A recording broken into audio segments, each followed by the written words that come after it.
On December 16, 2024, the European Union took a significant step in its ongoing response to the war in Ukraine. The EU formally adopted its 15th package of sanctions against Russia. This package targets Russia's ability to transport oil using its tanker fleet.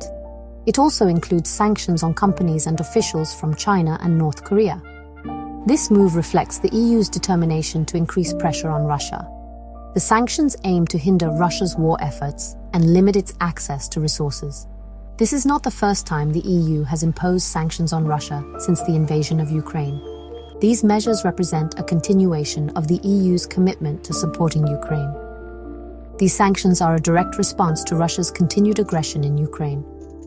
The war, which began nearly 3 years ago, has had devastating consequences for the Ukrainian people.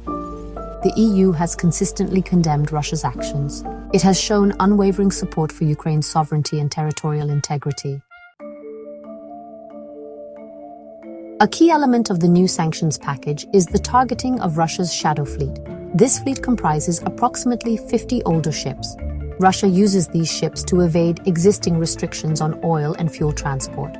By targeting this fleet, the EU aims to further restrict Russia's ability to profit from its energy resources. The inclusion of companies and officials from China and North Korea in the sanctions list is noteworthy.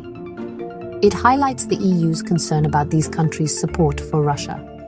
While details about the specific entities targeted are yet to be released, this move signals the EU's willingness to take action against those aiding Russia's war efforts. The sanctions package also expands on existing measures against Russia.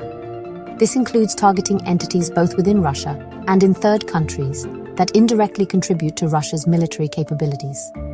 This could include companies providing technology or resources that support Russia's military industry. The announcement of the sanctions package was made by Kaja Kallas, the EU's chief diplomat. Ursula von der Leyen, the President of the European Commission, also expressed her support for the measures. Von der Leyen emphasized the EU's commitment to working with G7 partners to maintain pressure on the Kremlin. The EU's actions are part of a broader international effort to hold Russia accountable for its actions in Ukraine.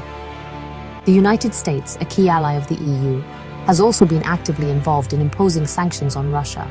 U.S. Treasury Secretary Janet Yellen recently indicated that the U.S. is considering additional sanctions targeting Russia's oil revenues.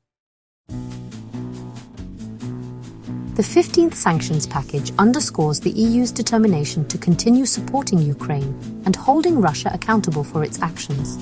By targeting Russia's oil fleet and entities in China and North Korea, the EU is expanding the scope of its sanctions regime. The effectiveness of these measures will depend on their implementation and enforcement. The war in Ukraine has entered its third year, with no end in sight. The EU's sanctions, along with similar measures from international partners, are crucial for maintaining pressure on Russia. The long-term impact of these sanctions remains to be seen. However, they send a clear message of condemnation and a commitment to supporting Ukraine.